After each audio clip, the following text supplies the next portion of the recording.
আসসালামু আলাইকুম সবাইকে। এইচটিএমএল ফ্রি কোর্সে স্বাগতম। আশা করি সবাই ভালো আছো, সুস্থ আছো এবং আমার কথা শোনা যাচ্ছে কিনা আমাকে একটু বলবে। কথা তোমরা শুনতে পাচ্ছ কিনা একটু আমাকে বলবে।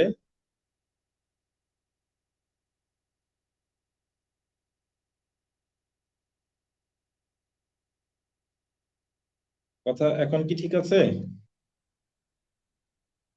Sound problem?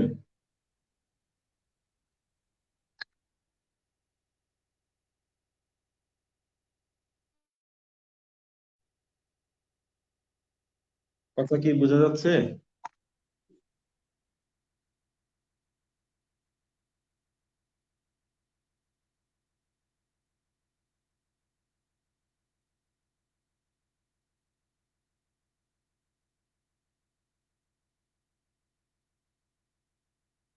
হ্যাঁ, ধন্যবাদ। ঠিক আছে, কথা বোঝা যাচ্ছে। আয়শা বলেছে কথা বোঝা যাচ্ছে। ঠিক আছে, ধন্যবাদ সবাইকে। সবাই কেমন আছো?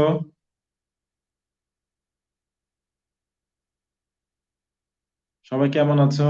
আশা করি সবাই ভালো আছো। আমরা গত দুইটি ক্লাসে এ পর্যন্ত থিওরিটিক্যাল বিষয় পড়াশোনা করেছি। তো আজকের ক্লাসটিও আমাদের থিওরি রিলেটেড থাকবে।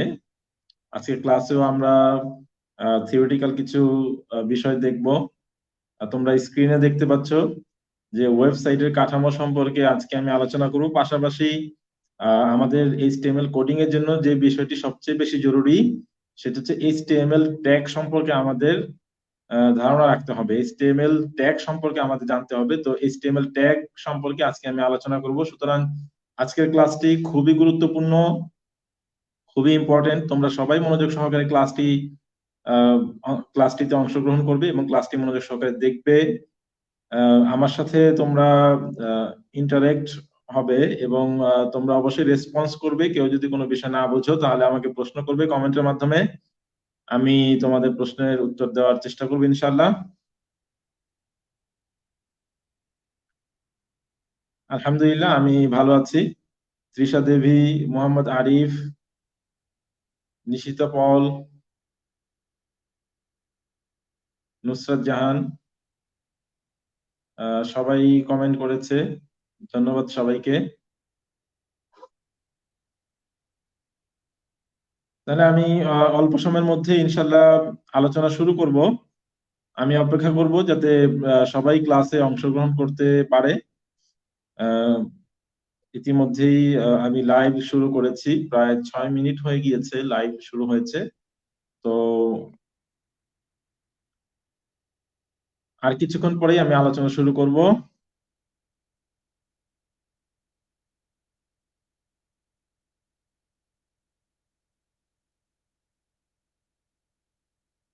ক্লাসে উপস্থিতি এখনো খুব কম। আমি গতকালকে লাইভে এসেছিলাম, রাতে তোমাদের সাথে আড্ডা দিয়েছি, তোমাদের সাথে কথা বলেছি, গল্প করেছি, তোমরা সবাই ছিলে রাত্রে।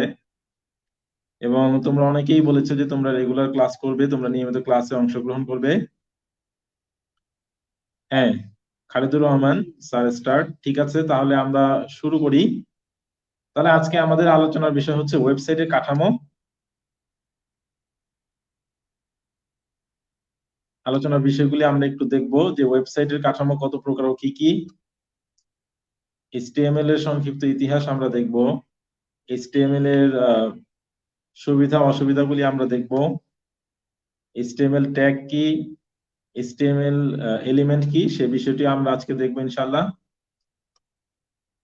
বেসিক স্ট্রাকচার অফ এইচটিএমএল, এই বিষয়টি আমি আজকে আহ, তোমাদেরকে দেখানোর ইচ্ছা করেছিলাম, তবে আহ, দেখাতে পারবো কিনা আমি বলতে পারি না, যেহেতু আমাদের আজকে যে বিষয়গুলি রয়েছে, যে টপিকগুলি রয়েছে, ওয়েবসাইটের কাঠামো, এইচটিএমএল এর ইতিহাস বা এইচটিএমএল এর সুবিধা অসুবিধা এবং এইচটিএমএল ট্যাগ ও এলিমেন্ট, এই সবকিছু দেখানোর পরে যদি সময় থাকে তাহলে হয়তো আমি দেখাতে পারি, আর সময় যদি না থাকে তাহলে আজকে আর বেসিক স্ট্রাকচার অফ এইচটিএমএল নিয়ে আলোচনা করবো না, সেটা নেক্সট ক্লাসে আলোচনা করব। আজকে আমাদের আলোচনার মূল বিষয় হচ্ছে এখানে আমাদের ওয়েবসাইটের কাঠামো এবং এইচটিএমএল ট্যাগ ও এলিমেন্ট নিয়ে আমি আজকে আলোচনা করব। তাহলে চলো আমরা আলোচনা শুরু করি। প্রথমে আমরা দেখবো হচ্ছে ওয়েবসাইটের স্ট্রাকচার বা ওয়েবসাইটের কাঠামো কি। খুবই গুরুত্বপূর্ণ একটি টপিক, তোমাদের পরীক্ষায় কিন্তু এইখান থেকে প্রশ্ন আসে। তোমাদের পরীক্ষায় এখান থেকে প্রশ্ন আসে রেগুলার। শারমিন জাহান, হ্যালো স্যার, হ্যাঁ। তাহলে ওয়েবসাইটের কাঠামো আমরা দেখি। দেখো এখানে আমি তোমাদের জন্য লিখে দিয়েছি। তোমরা কিন্তু শুধু আমার এখানে আমি যে স্লাইড গুলিতে আমি যা পড়াচ্ছি এগুলি অনেকাংশেই যথেষ্ট। তারপরেও তোমরা বই দেখবে, প্রত্যেকেই টেক্সট বুক নাড়াচাড়া করবে, টেক্সট বুক স্টাডি করবে। এখানে তোমরা লক্ষ্য করো যে অবকাঠামোতে একটি ওয়েবসাইটের সকল তথ্য বা বিষয়বস্তু উপস্থাপন করা হয় তাকে ওয়েবসাইট কাঠামো বলে। অর্থাৎ ওয়েবসাইটের পেজগুলি কিভাবে একে অপরের সাথে সংযুক্ত থাকবে তা ওয়েবসাইটে কাঠামোর উপর নির্ভর করে থাকে। অর্থাৎ আমাদের ওয়েবসাইটের যে একটি ওয়েবসাইট যেহেতু অনেকগুলি ওয়েব পেজ নিয়ে তৈরি হবে, তো ওয়েবসাইটটির মধ্যে ওয়েব পেজগুলি কিভাবে বিন্যস্ত থাকবে, কিভাবে সাজানো থাকবে, একটি ওয়েব পেজের সাথে আরেকটি ওয়েব পেজের কিরকম সম্পর্ক থাকবে, সেটা আমরা ওয়েবসাইটের কাঠামো থেকে আমরা বুঝতে পারি। ওয়েবসাইটের কাঠামোই তা নির্ধারণ করে দেয়। ঠিক আছে? তাহলে এখানে দেখো ওয়েবসাইটের কাঠামো হচ্ছে মূলত চার ধরনের হয়ে থাকে। তোমরা দেখতে পাচ্ছ লিনিয়ার কাঠামো, এরপরে হায়ারার্কিক্যাল বা ট্রি কাঠামো, এরপরে দেখতে পাচ্ছ নেটওয়ার্ক কাঠামো, এরপরে হচ্ছে কম্বিনেশন বা হাইব্রিড কাঠামো। এই চার ধরনের কাঠামো হয়ে থাকে, চার ধরনের স্ট্রাকচার হয়ে থাকে ওয়েবসাইটের। আমরা যেমন বাড়ি ঘর যদি আমরা তৈরি করি, কোনো বিল্ডিং যদি আমরা তৈরি করি, তাহলে আমাদের প্রথমে কি করতে হয়? একটা স্ট্রাকচার আমাদের দাঁড় করাতে হয়, একটা নকশা আমাদের তৈরি করতে হয়। সেই নকশা অনুযায়ী কিন্তু আমরা বিল্ডিং বা বাড়িঘর গুলো তৈরি করে থাকি। ঠিক তেমনি ভাবে ওয়েবসাইট তৈরি করার জন্য আগে আমরা একটা স্ট্রাকচার আমরা ইউজ করি, একটা স্ট্রাকচার ফলো করি, যে আমি আমার ওয়েবসাইটের স্ট্রাকচারটি বা আমার ওয়েবসাইটের কাঠামোটি কিরকম হবে, আমার ওয়েবসাইটের ডিজাইনটি কিরকম হবে, পেজগুলি একটির সাথে আরেকটি কিভাবে সম্পর্কযুক্ত থাকবে, সেটি আমরা স্ট্রাকচার দিয়ে নির্ধারণ করে থাকি। স্যার স্লাইড গুলো ক্লাস শেষে দিয়ে দিন প্লিজ। হ্যাঁ, ক্লাসের পরে তো স্লাইড গুলি অবশ্যই দিয়ে দেব। আয়েশা বলেছে স্লাইড গুলি তো প্রতি ক্লাসের পরেই দিয়ে দেওয়া হয়। তাহলে আহ, এখন আমরা চলে যাই, বিস্তারিত ভাবে আমরা দেখবো। তাহলে প্রথমে আমরা লিনিয়ার স্ট্রাকচারটা দেখবো, লিনিয়ার কাঠামোটা আসলে কি। এখানে তোমরা লক্ষ্য করো যে কোন ওয়েবসাইটের পেজগুলো সারিবদ্ধ বা ক্রমানুসারে যদি সাজানো থাকে, তাহলে সেটাকে আমরা বলবো লিনিয়ার স্ট্রাকচার।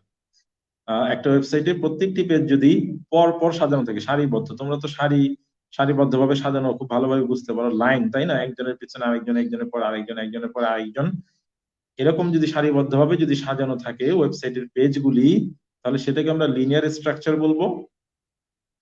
এ ধরনের পেজগুলোতে সাধারণত নেক্সট, প্রিভিয়াস, ফার্স্ট, লাস্ট ইত্যাদি লিংক ব্যবহার করা হয়। যেমন একটি পেজ থেকে তুমি যদি আরেকটি পেজে যেতে চাও, তাহলে তোমার নেক্সট বাটনে ক্লিক করতে হবে। নেক্সট একটি অপশন থাকবে, সেই অপশনে যদি ক্লিক করো তাহলে পরের পেজ আসবে। এরপরে আবার নেক্সট অপশনটিতে ক্লিক করবে, এরপরে আবার তারপরের পেজটি আসবে। ঠিক আছে? এভাবে নেক্সট করে করে পরের পেজে যেতে পারবে। এবং তুমি যদি আগের ওয়েব পেজটিতে আসতে চাও, তাহলে তোমার প্রিভিয়াস বাটনে ক্লিক করতে হবে, বা প্রিভিয়াস যে অপশনটি রয়েছে সেখানে ক্লিক করতে হবে। এইভাবে সিকোয়েন্স অনুযায়ী আসলে কি করা থাকে, একটি পেজের সাথে আরেকটি পেজ লিংক করা থাকে সিকোয়েন্স অনুযায়ী। ঠিক আছে? সিকোয়েন্স অনুযায়ী হচ্ছে লিংক করা থাকে। স্যার পিডিএফ থাকলে ভালো হতো। পিডিএফ, আচ্ছা দেখি, চেষ্টা করব পিডিএফ দেওয়ার। প্রশ্ন করেছে, পিডিএফ এর কথা বলেছে আমাকে একজন, তো আমি চেষ্টা করব পিডিএফ দেওয়ার, ইনশাল্লাহ। ঠিক আছে? তাহলে আমি যে কথা বলছিলাম, যে আমাদের লিনিয়ার যে স্ট্রাকচারটি রয়েছে, সেই লিনিয়ার স্ট্রাকচারে আমাদের প্রতিটি পেজ, লক্ষ্য করো তোমরা, এখানে একটির সাথে আরেকটি সিকোয়েন্স অর্ডার অনুযায়ী লিংক করা থাকে। ঠিক আছে? এখানে তোমরা একটি ডায়াগ্রাম দেখতে পাবে।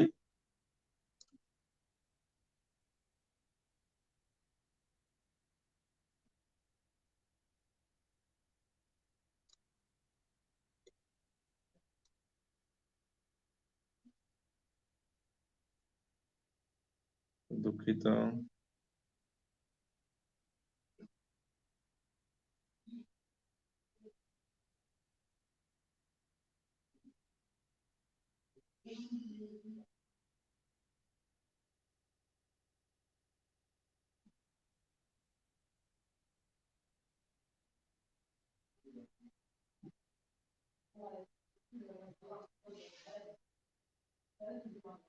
আচ্ছা, লিনিয়ার কাঠামো তোমরা এখানে একটু লক্ষ্য করো যে বই, ম্যাগাজিন এবং অন্যান্য সমস্ত মুদ্রণের বিষয়গুলো যদি ওয়েবসাইটের মাধ্যমে পড়ার ব্যবস্থা করা হয় তখন এই ধরনের কাঠামো ব্যবহৃত হয়, ঠিক আছে?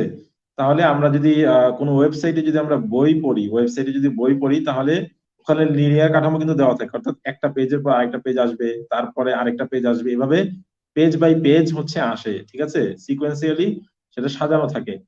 এবং এই কোন ধরনের ওয়েবসাইট গুলিতে এই লিনিয়ার কাঠামো ব্যবহার করা হয় এখানে তোমরা লক্ষ্য করো যে প্রশিক্ষণ বা শিক্ষামূলক যে ওয়েবসাইট গুলি রয়েছে, যেমন ধরো মুক্ত পাঠ, আমাদের যে বাংলাদেশে একটি অনলাইনে পড়াশোনা করার একটি প্ল্যাটফর্ম মুক্ত পাঠ, সেই মুক্ত পাঠে তুমি যদি কোনো কোর্স করো দেখবে সেখানে ধরো একটি কোর্সের মধ্যে 10টি ভিডিও রয়েছে। তো 10টি ভিডিওর মধ্যে তুমি প্রথম ভিডিওটি দেখার পরে তারপরে তুমি সেকেন্ড ভিডিওটি তুমি দেখতে পারবে, তারপরে সেকেন্ড ভিডিওটি তুমি কমপ্লিট করার পরে তারপরে তোমার কাছে কি থার্ড ভিডিওটি আসবে। ঠিক তেমনি ভাবে বিভিন্ন ধরনের ট্রেনিং ওয়েবসাইট রয়েছে যেখানে ট্রেনিং করতে পারবে, কোর্স করতে পারবে, ফেসবুক রয়েছে, ফেসবুক ব্লুপ্রিন্ট রয়েছে। তো ওখানে তুমি কি করতে পারবে, একটি সেকশন তোমার শেষ হবে, তারপরে আরেকটি সেকশন আসবে, তার আগে কিন্তু আসবে না, ঠিক আছে? একটি পেজ তুমি একটি পেজ হয়ে আরেকটি পেজে যেতে হবে। তো এই সকল ওয়েবসাইটে হচ্ছে আমাদের এই লিনিয়ার কাঠামোটি ব্যবহার করা হয়। দেখো এখানে লিনিয়ার কাঠামোতে যেখানে ব্যবহারকারী একটি নির্দিষ্ট অগ্রগতি প্রত্যাশা করে, অর্থাৎ তার একটি সিকোয়েন্স অনুযায়ী এগিয়ে যেতে হয়, ঠিক আছে? একটি ধাপ পার করে তারপরে আরেকটি ধাপে তার যেতে হবে।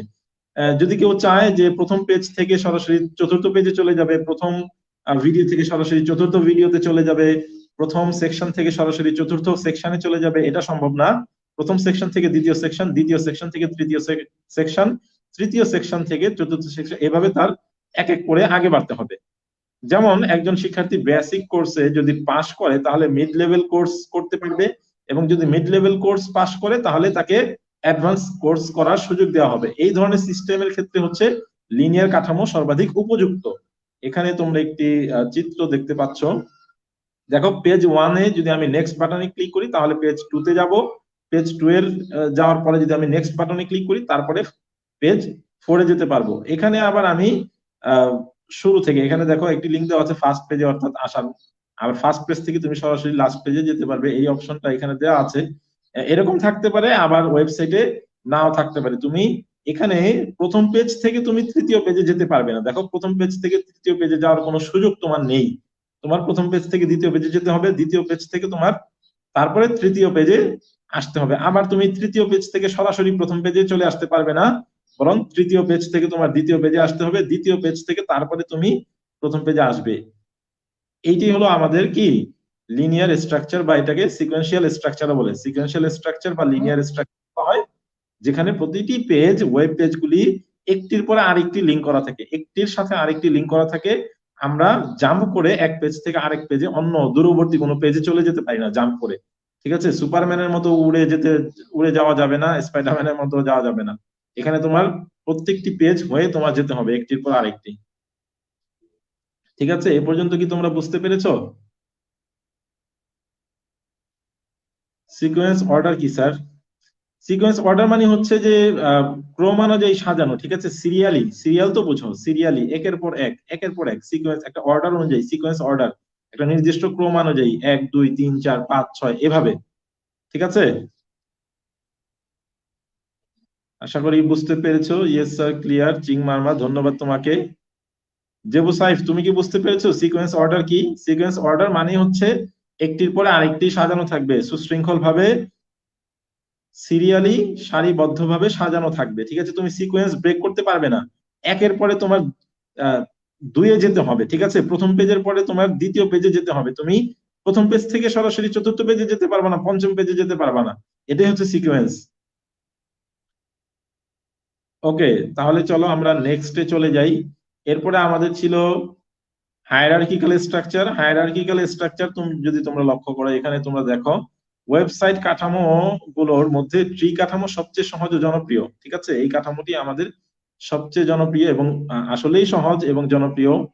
এই কাঠামোতে একটি হোম পেজ থাকবে, একটি হোম পেজ, এবং অন্যান্য পেজগুলি হোম পেজের সাথে যুক্ত থাকবে, এদেরকে সাব পেজ বলবে, ঠিক আছে? সাব পেজ বলা হবে।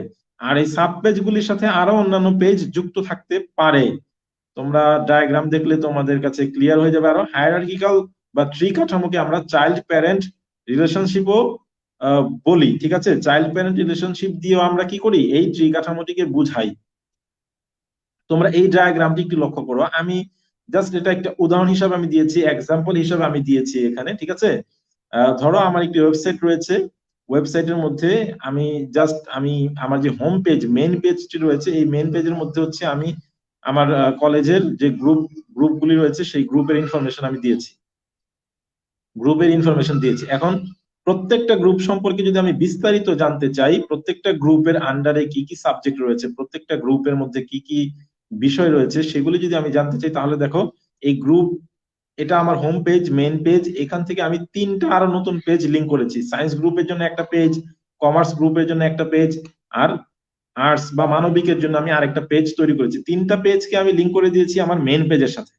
তাহলে এখন কেউ যদি সায়েন্স গ্রুপ সম্পর্কে আবার কেউ বিস্তারিত জানতে চায়, সায়েন্স গ্রুপ সম্পর্কে যদি কেউ বিস্তারিত জানতে চায়, তখন সে সায়েন্স গ্রুপে ক্লিক করবে, সায়েন্স গ্রুপে ক্লিক করলে সায়েন্স গ্রুপের ইনফরমেশন গুলি আসবে।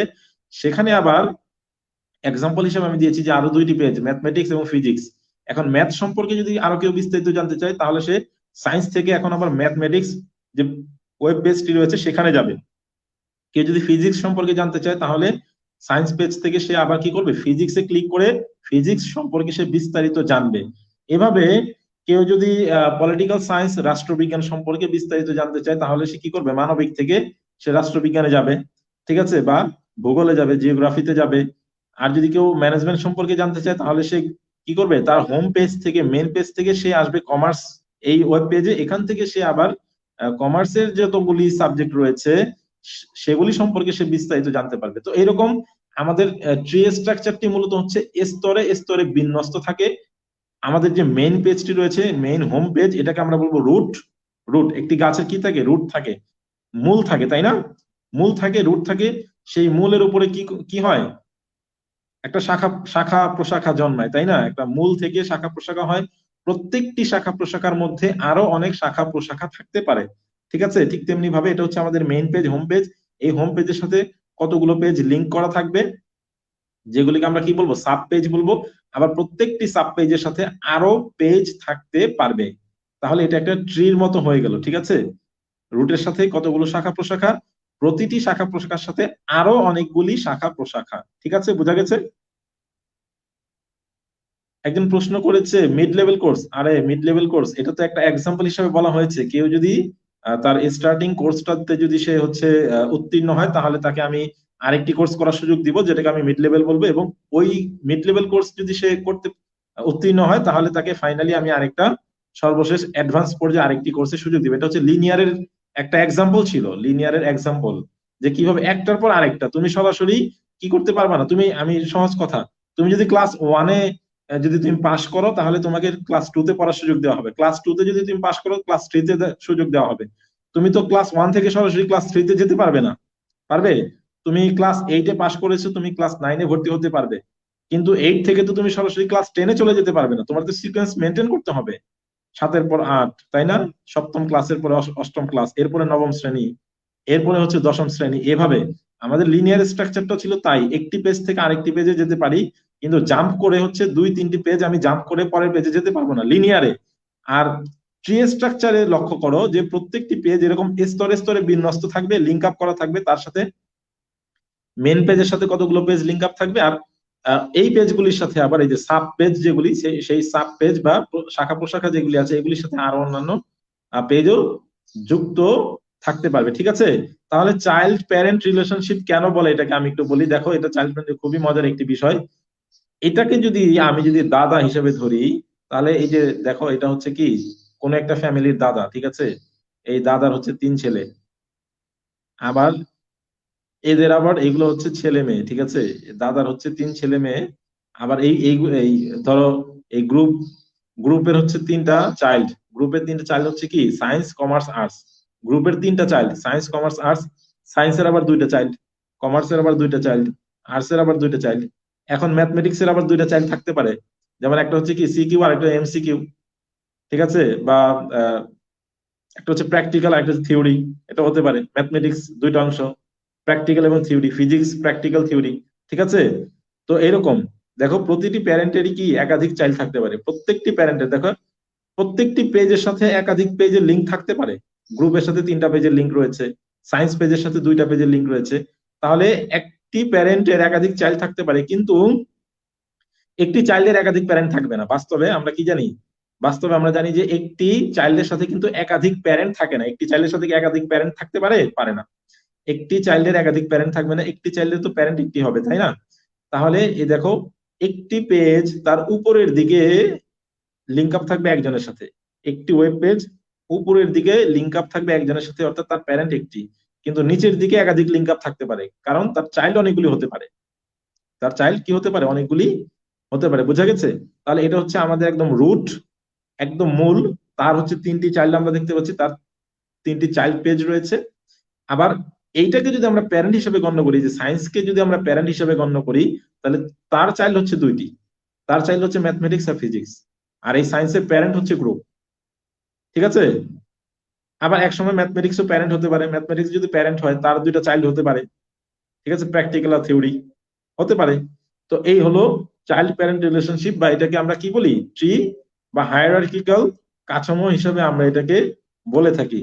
আরেকটু বিস্তারিত তোমরা এখানে লক্ষ্য করো, তাহলে বেশিরভাগ বড় বড় প্রতিষ্ঠানগুলো বহু স্তরযুক্ত ওয়েবসাইটের কাঠামো গ্রহণ করে, কারণ প্রতিষ্ঠানের বিপুল তথ্যসমূহ প্রধান সেকশন এবং সাব সেকশনে ভাগ করে উপস্থাপন করে। এছাড়া শিক্ষা প্রতিষ্ঠানগুলোর ওয়েবসাইটও এই কাঠামোর হয়ে থাকে।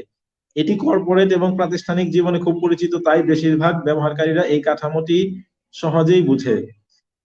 তাহলে এখানে তোমরা দেখতে পাচ্ছ যে হোম পেজের সাথে সাব পেজ রয়েছে 2টি, আবার প্রতিটি সাব পেজের সাথে আরো পেজ থাকতে পারে। একই ডায়াগ্রাম আমি 2 ভাবে দেখিয়েছি, সেম জিনিসই 2 রকম ভাবে আমি উপস্থাপন করেছি। তাহলে এখানে আমরা বুঝতে পারছি যে বড় বড় প্রতিষ্ঠানগুলি, বড় বড় কোম্পানিগুলি হচ্ছে ট্রি বা হায়ারার্কিক্যাল কাঠামো ব্যবহার করে থাকে। কেননা আমাদের অফিস আদালতগুলি, আমাদের যে প্রতিষ্ঠানগুলি রয়েছে, দেখো প্রত্যেকটি প্রতিষ্ঠানে কিন্তু আমাদের যে ম্যানেজমেন্ট সিস্টেম সেটি কিন্তু ট্রি মডেলে হচ্ছে আমাদের ম্যানেজমেন্ট সিস্টেম গুলি কাজ করে থাকে। যেমন আমাদের একজন একদম হেড থাকে, কোম্পানির একজন ওনার থাকে, তার আন্ডারে কি থাকে? একাধিক লোক থাকে, প্রত্যেকটি ডিপার্টমেন্ট থাকে, ডিপার্টমেন্টের এক একটি হেড থাকে।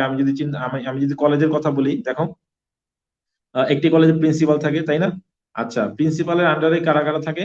কলেজের কতগুলি ডিপার্টমেন্ট থাকে, ধরো সায়েন্স, আমি ধরে নিলাম সায়েন্স, কমার্স, আর্টস 3টা ডিপার্টমেন্ট। তাহলে 3 ডিপার্টমেন্টে 3জন হেড থাকবে। তাহলে কি প্রিন্সিপালের আন্ডারে হচ্ছে 3 ডিপার্টমেন্টে 3জন হেড। এরপরে প্রত্যেক ডিপার্টমেন্টে যে হেড রয়েছেন ওনার আন্ডারে আবার অনেকগুলি শিক্ষক থাকেন।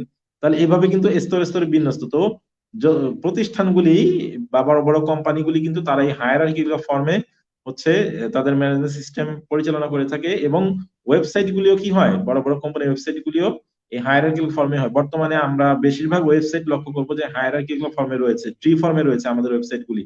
এবং বিশেষ করে শিক্ষা প্রতিষ্ঠানে যে ওয়েবসাইট গুলি তোমরা দেখবা, তুমি ওয়েবসাইটে প্রবেশ করার পরে দেখবে একটি মেইন পেজ রয়েছে, রুট পেজ রয়েছে, এবং ওই মেইন পেজ থেকে তুমি আবার অনেকগুলি পেজের লিঙ্ক পাবা।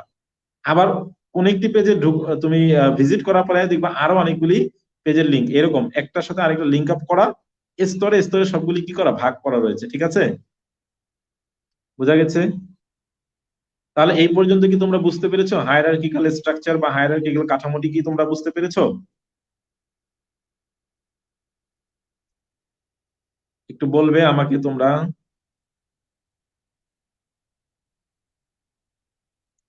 আমি ধরে নিব যে তোমরা বুঝতে পেরেছো হায়ারার্কিক্যাল স্ট্রাকচারটি, হায়ারার্কিক্যাল কাঠামোটি তোমরা বুঝতে পেরেছো। ক্লাসে অ্যাটেন্ডেন্স কিন্তু খুবই কম। আমি বুঝতে পারছি না যে ক্লাসে অ্যাটেন্ডেন্স কেন কম হয়ে যাচ্ছে। আসলে তোমাদের যদি ক্লাস সম্পর্কে কোনো কোয়েরি থাকে, যদি কোনো কথা থাকে, কোনো প্রশ্ন থাকে, বা তোমরা যদি বুঝতে না পারো, তাহলে অবশ্যই বলবে।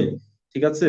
ক্লাস কিভাবে উপভোগ্য করা যায় সে বিষয়ে আমরা আহ, চিন্তা করব, আমরা পরিকল্পনা করব।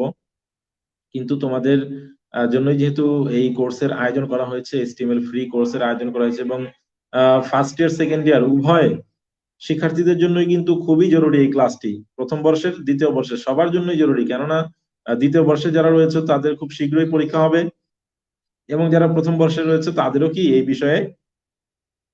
বিষয়টি প্রয়োজন। তোমাদের যে ইন্টারনাল পরীক্ষা রয়েছে কলেজের, সেখানেও কিন্তু প্রশ্ন আসবে এই অধ্যায় থেকে।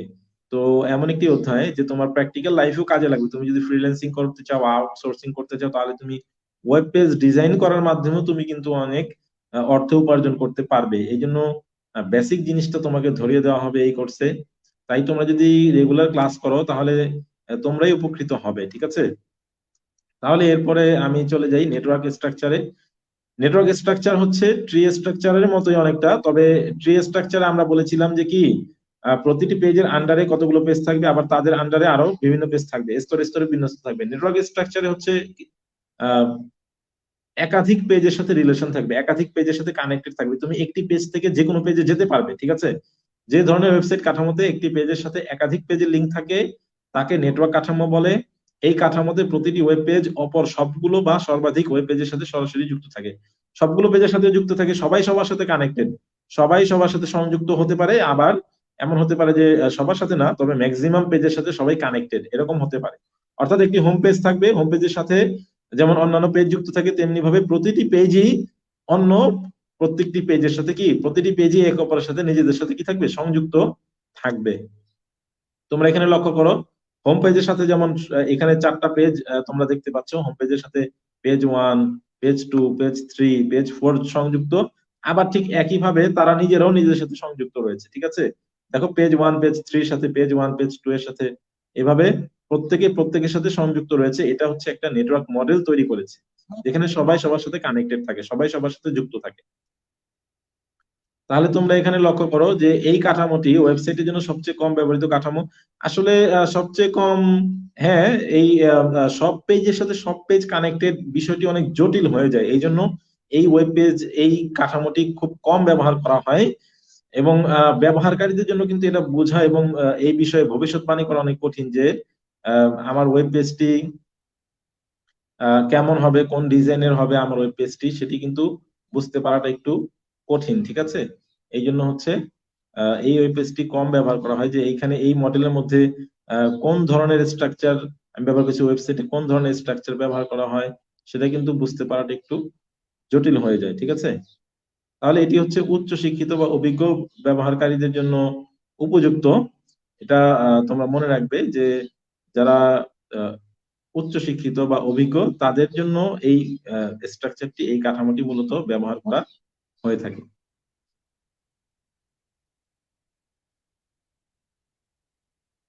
তাহলে এখানে তোমরা দেখতে পাচ্ছ যে কম্বিনেশন কাঠামো, কম্বিনেশন স্ট্রাকচার, যখন একটি ওয়েবসাইটের ওয়েব পেজ গুলো একাধিক ভিন্ন কাঠামোর দ্বারা একে অপরের সাথে সংযুক্ত থাকে তখন ওই ওয়েবসাইটে কাঠামোকে কম্বিনেশন বা হাইব্রিড কাঠামো বলা হয়ে থাকে। অধিকাংশ ওয়েবসাইটে কাঠামো হাইব্রিড হয়ে থাকে। তাহলে হাইব্রিড বা কম্বিনেশন কাঠামো শুনেই তোমরা বুঝতে পারছো যে এখানে একাধিক কাঠামো কিন্তু একসাথে থাকবে। এখানে তোমরা দেখো নিচে দেখতে পাচ্ছ যে এখানে একটি ট্রি মডেল দেখতে পাচ্ছ, ট্রি মডেল হোম পেজের সাথে এখানে কয়েকটি পেজ সংযুক্ত তোমরা দেখতে পাচ্ছ। এবং এইখানে আবার পেজ 5 এর সাথে একটা সিকোয়েন্সিয়াল স্ট্রাকচার দেখতে পাচ্ছ, তাই না? Linear structure. দেখো পেজ 5 এর সাথে পেজ 5, 6, 7, 8 এখানে হচ্ছে একটা লিনিয়ার স্ট্রাকচার তৈরি হয়েছে। আর এখানে হোম পেজের সাথে page 1, page 2, page 3, page 4, page 5 মিলে একটা হায়ারার্কিক্যাল কাঠামো তৈরি হয়েছে, তাই এটাকে আমরা বলবো কম্বিনেশন কাঠামো। এখানে তোমরা লক্ষ্য করো, তাহলে এখানে আবার একটা নেটওয়ার্ক স্ট্রাকচার এর সাথে যুক্ত হয়েছে। তাহলে এই যে সম্পূর্ণ যে পেজগুলি এখানে প্রায় 11-12টি যে পেজ রয়েছে, এই প্রত্যেকটি পেজ মিলে একটা কম্বিনেশন কাঠামো তৈরি করেছে, টোটাল ওয়েবসাইটটা একটা কম্বিনেশন কাঠামো তৈরি করেছে, ঠিক আছে?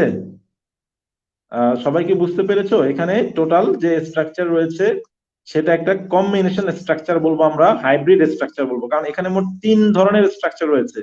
ট্রি স্ট্রাকচারও রয়েছে, লিনিয়ারও রয়েছে, নেটওয়ার্কও রয়েছে, সবগুলো একসাথে। ওকে, আশা করি তোমরা বুঝতে পেরেছো। তাহলে এখানে তোমরা একটি গ্রাফ লক্ষ্য করো, একটি গ্রাফ তোমরা দেখতে পাচ্ছ এবং একটি ডায়াগ্রাম তোমরা দেখতে পাচ্ছ। এখানে হচ্ছে আমাদের এই গ্রাফের এই অংশটুকুতে আমরা বলবো হচ্ছে খুবই সিম্পল, যেটা সবার জন্য বোঝা সহজ, খুব সহজে কাজ করবে। আর যত উপরের দিকে যাব তত হচ্ছে আমাদের এডুকেটেড অডিয়েন্সের জন্য এটা হচ্ছে ব্যবহার করা হবে, শিক্ষিত যে ব্যবহারকারী রয়েছে, ইউজার রয়েছে, তাদের জন্য আমরা, অর্থাৎ কমপ্লেক্সিটি বাড়বে, ঠিক আছে, জটিলতা বাড়বে যত উপরের দিকে যাব।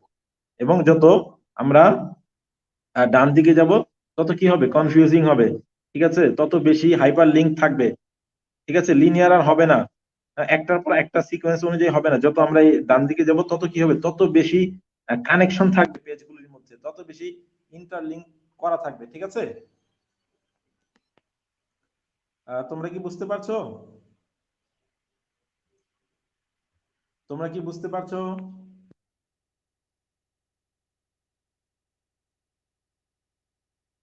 স্যার, নেটওয়ার্ক স্ট্রাকচার আর ট্রি স্ট্রাকচারের মধ্যে ডিফারেন্সটা কি? আচ্ছা, সেটা বলবো। নেটওয়ার্ক স্ট্রাকচার আর ট্রি স্ট্রাকচারের মধ্যে ডিফারেন্সটা আমি বলছি। আমি এখানে তোমরা লক্ষ্য করো, তাহলে আমাদের এই গ্রাফের তাহলে একদম নিচের দিকে থাকবে, একদম নিচের দিকে, এবং বাঁ দিকে হচ্ছে আমাদের সিকোয়েন্স সাইট সাইট, অর্থাৎ এখানে আমাদের লিনিয়ার স্ট্রাকচারটা হচ্ছে একদম নিচের দিকে বাঁ দিকে। তার মানে কি, এই লিনিয়ার স্ট্রাকচার হচ্ছে সবচেয়ে সহজ, সবচেয়ে সিম্পল, এবং এটা সবাই ইউজ করতে পারে, খুবই ইজি। একটার পর আরেকটা পেজ আসবে, শুধু একটা পেজের পর আরেকটা পেজ, একটা পেজের পর আরেকটা পেজ, এভাবে আসবে, ঠিক আছে? আর যত আমরা উপরের দিকে যাব এবং পাশাপাশি ডান দিকে যাব, এরপরে দেখো হায়ারার্কিক্যাল স্ট্রাকচার। হায়ারার্কিক্যাল স্ট্রাকচারটা কি একটু কমপ্লেক্স, লিনিয়ার স্ট্রাকচারের তুলনায় একটু কমপ্লেক্স। তবে এখানে প্রতিটি পেজ স্তরে স্তরে বিন্যস্ত থাকবে, এখানে লিংক বাড়বে, লিংক বাড়বে, ঠিক আছে? একটি পেজের সাথে একাধিক পেজের লিংক হবে, একটি পেজের সাথে একাধিক পেজের লিংক হবে। যেহেতু আমরা বলছি যত ডান দিকে যাব আমাদের পেজের লিংকের পরিমাণ বাড়বে, সংযুক্ততা বাড়বে। তো হ্যাঁ, এবং একটু কমপ্লেক্স হবে, উপরের দিকে যাব একটু কমপ্লেক্স হবে, ঠিক আছে? এখানে বড় বড় প্রতিষ্ঠানগুলিতে হায়ারার্কিক্যাল স্ট্রাকচার ব্যবহার করা হয়। এখানে হচ্ছে আমি যদি আহ ধরো এই পেজে আমি আছি এখন, এই পেজ থেকে যে তোমরা যদি স্ক্রিনে দিকে লক্ষ্য করো, আমি যে কার্সর যে পেজের উপর ধরে রেখেছি, তোমরা যদি এই পেজে থাকো এবং এই পেজ থেকে যদি তোমরা এই যে শেষ দিকের এই পেজটিতে যেতে চাও, তাহলে তুমি সরাসরি যেতে পারবে না। এই পেজ থেকে তোমার তার প্যারেন্টের কাছে আসতে হবে, এবং সেখান থেকে আবার তার প্যারেন্টের কাছে আসতে হবে, তোমার হোম পেজে আসতে হবে। হোম পেজ থেকে আবার তুমি যাবা এখানে এই সাব পেজে, তারপরে যাবা এখানে। এইভাবে হচ্ছে কাজ করে, স্তরে স্তরে বিন্যস্ত হয়ে। আর নেটওয়ার্ক স্ট্রাকচারে দেখো সবাই সবার সাথে কানেক্টেড। তুমি যদি চাও এই যে এই পেজটা থেকে তুমি সরাসরি এখানে যে ব্লু কালার যে পেজটা রয়েছে বা আকাশি কালার যে পেজটা রয়েছে, এখানে চলে যেতে পারবে ইয়েলো থেকে। এই ইয়েলো থেকে তুমি এই আকাশি স্কাই কালারে চলে যেতে পারবে। আবার এই স্কাই কালার থেকে তুমি এখানে অরেঞ্জ কালারে চলে যেতে পারবে। এই অরেঞ্জ কালার থেকে এখানে তুমি পার্পল কালারে চলে যেতে পারবে, বেগুনি কালারে তুমি চলে যেতে পারবে, ঠিক আছে? সব পেজ সবাই সবার সাথে কানেক্টেড, তুমি যে কোনো পেজ থেকে যে কোনো পেজে যেতে পারবে। কিন্তু হায়ারার্কিক্যাল স্ট্রাকচারে তুমি যে কোনো পেজ থেকে যে কোনো পেজে যেতে পারবে না। এখানে তুমি গ্রিন পেজ থেকে তুমি এখানে এই যে পিঙ্ক কালার যে পেজটি রয়েছে, গোলাপি কালার, এখানে যেতে পারবে না, ঠিক আছে? এই গ্রিন পেজ থেকে তুমি সরাসরি এই ব্রাউন কালার পেজে যেতে পারবে না। গ্রিন পেজ থেকে তোমার হোম পেজে আসতে হবে, হোম পেজ থেকে তোমার এই ব্রাউন কালার পেজে যেতে হবে, ঠিক আছে? বোঝা গেছে? বুঝতে পেরেছো পার্থক্যটা কি?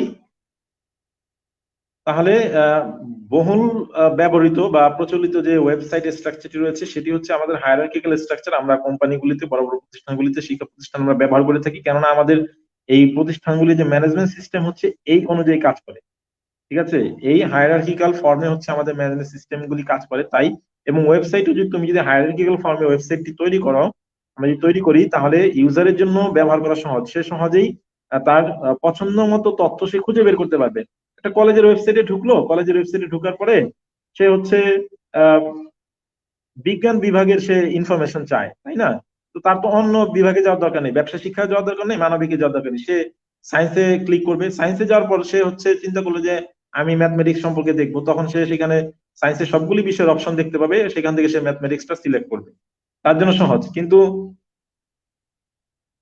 নেটওয়ার্ক স্ট্রাকচারে কি হবে, সবাই সবার সাথে কানেক্টেড, তো ইউজারের অনেক সময় কনফিউশন তৈরি হতে পারে যে আমি কোথা থেকে কোথায় যাব। হ্যাঁ, সবাই যেহেতু সবার সাথে কানেক্টেড, কোন পেজ থেকে কোন পেজে আসলাম, কোন পেজ থেকে কোন পেজে চলে যাব, প্রবলেম হতে পারে, ঠিক আছে? আর সিকোয়েন্সিয়াল বা লিনিয়ার স্ট্রাকচারে যেটা হয় যে কেউ যদি চায়, সে চাইলেও প্রথম পেজ থেকে সরাসরি পঞ্চম বা চতুর্থ পেজে যেতে পারবে না। তার প্রত্যেকটি পেজের সাথে যে পেজটি লিংক করা রয়েছে, এইভাবেই তার সিকোয়েন্স অনুযায়ী যেতে হবে, অর্ডার অনুযায়ী যেতে হবে, একটির পর আরেকটি, ঠিক আছে? এই হলো এটা। ছোটখাটো ওয়েবসাইটের জন্য এটা ভালো। লিনিয়ার কাঠামোটা হচ্ছে আমাদের ছোটখাটো ওয়েবসাইটের জন্য ভালো, ঠিক আছে? যে যে সকল ওয়েবসাইটে পেজ সংখ্যা কম, যে সকল ওয়েবসাইটের ওয়েব পেজের সংখ্যা কম, সেই ওয়েবসাইট গুলির জন্য লিনিয়ার কাঠামোটা ভালো। কিন্তু আমাদের ওয়েব পেজের সংখ্যা যদি বেশি হয়, বড় কোনো প্রতিষ্ঠানের ওয়েবসাইট হয়, তাহলে আমরা হায়ারার্কিক্যাল কাঠামোটা আমরা কি করব, আমরা ব্যবহার করব, ঠিক আছে? ঠিক আছে, ধন্যবাদ। আশা করি বুঝতে পেরেছো। তাহলে চলো আমরা সামনের দিকে এগিয়ে যাই। আচ্ছা, এই অংশটুকু নিয়ে আমি, এই অংশটুকু থেকে কি কি প্রশ্ন আসতে পারে সেটা আমি আলোচনা করছি। আমাদের পড়াশোনা শেষ হয়নি এখনো। আমি আমি বলেছিলাম যে এইচটিএমএল এর ইতিহাস এবং এইচটিএমএল এর সুবিধা অসুবিধা এবং আমাদের এইচটিএমএল ট্যাগ সম্পর্কে আমি আলোচনা করব। সুতরাং অবশ্যই তোমরা আমার সাথে থাকবে। এই অংশটুকু থেকে কি কি প্রশ্ন আসতে পারে আমি সেটা তোমাদেরকে একটু বলে দিচ্ছি। তাহলে জ্ঞানমূলক প্রশ্ন হতে পারে যে ওয়েবসাইটে কাঠামো কি বুঝো, ওয়েবসাইটে কাঠামো বলতে কি বুঝো, কম্বিনেশন বা হাইব্রিড কাঠামো কাকে বলে, লিনিয়ার বা সিকোয়েন্সিয়াল কাঠামো বলতে কি বুঝো, হায়ারার্কিক্যাল বা ট্রি কাঠামো বলতে কি বুঝো। ঠিক আছে। আর অনুধাবনমূলক অথবা প্রয়োগমূলক দুই প্রশ্নে আসতে পারে। সেটা হচ্ছে যে কোনো কাঠামোর চিত্র দেওয়া থাকবে প্রশ্নে, তোমার চিত্র দেখে কাঠামোটি শনাক্ত করতে হবে এবং সেই কাঠামোটি তোমার ব্যাখ্যা করতে হবে। ঠিক আছে, কাঠামোর সুবিধা অসুবিধাগুলি লিখবে, সেই কাঠামোটি কাকে বলে সেটি লিখবে, কোথায় ব্যবহার করা হয় সেগুলি লিখবে, তাহলে ইনশাল্লাহ তোমরা ফুল মার্কস পেয়ে যাবে। এবং যে কোনো দুইটি কাঠামোর মধ্যে তোমাদেরকে তুলনা করতে বলা হতে পারে। দুইটি কাঠামো বলে দিতে পারে, প্রশ্নে উল্লেখ করে দিতে পারে, অথবা দুইটি কাঠামোর ফিগার দিয়ে দিতে পারে, ডায়াগ্রাম দিয়ে দিতে পারে। সেই চিত্র দেখে, ফিগার দেখে তোমাদের বুঝতে হবে এবং কাঠামো দুইটির মধ্যে তুলনা করতে হবে। যেমন এখানে তোমরা লক্ষ্য করো যে এখানে চিত্র 1 আর চিত্র 2, দেখো চিত্র 1 দেখে তোমরা একটি কাঠামো বুঝতে পারছো, আর চিত্র 2 আর একটি কাঠামো। এই দুটি কাঠামোর মধ্যে কোনটি উত্তম সেটা তোমরা ব্যাখ্যা করবে। এখানে আমাকে কেউ বলতে পারবে যে চিত্র 1-এ কোন কাঠামো, চিত্র 2-এ কোন কাঠামো? কে আগে বলবে দেখি? চিত্র 1 এবং চিত্র 2 কোনটা কোন কাঠামো এবং কোনটা উত্তম, একটু বলো তো আমাকে দ্রুত।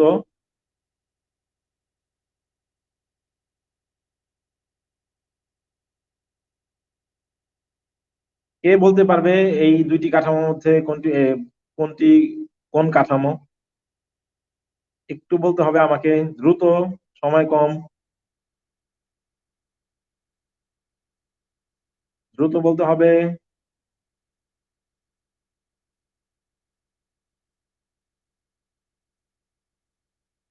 কে বলতে পারবে? এখানে তোমরা যে কাঠামো দুইটি দেখতে পাচ্ছ আমাকে বলো, চিত্র 1-এর কাঠামো কোনটি এবং চিত্র 2-এর কাঠামো কোনটি? চিত্র দেখে তোমরা কি বুঝতেছো? আচ্ছা, উত্তর দিয়েছে নিশাত তাসনিম। 1 নম্বর চিত্র হচ্ছে লিনিয়ার, 2 নম্বর হচ্ছে হায়ারার্কিক্যাল। হ্যাঁ, ট্রি কাঠামো। হায়ারার্কিক্যাল কাঠামোর আরেকটি নাম হচ্ছে ট্রি, হায়ারার্কিক্যাল স্ট্রাকচার বা ট্রি স্ট্রাকচার। ধন্যবাদ নিশাত তাসনিম তোমাকে। আরেকটি চিত্র আমি তোমাদেরকে দেখাচ্ছি, এই চিত্রটি একটু তোমরা লক্ষ্য করো। এখানে চিত্র 2 আর চিত্র 3, এই দুটি চিত্রের মধ্যে কোনটি কোন কাঠামো বলতে পারবে? এই দুটি চিত্রের মধ্যে কোনটি কোন কাঠামো বলতে পারবে কে? আমাকে একটু বলো দ্রুত। চিত্র 2 এবং চিত্র 3 এর মধ্যে কোনটি কোন কাঠামো? এখানে যে তোমরা দুটি চিত্র দেখতে পাচ্ছ, চিত্র 1 লিনিয়ার কাঠামো, চিত্র 2 হায়ারার্কিক্যাল কাঠামো।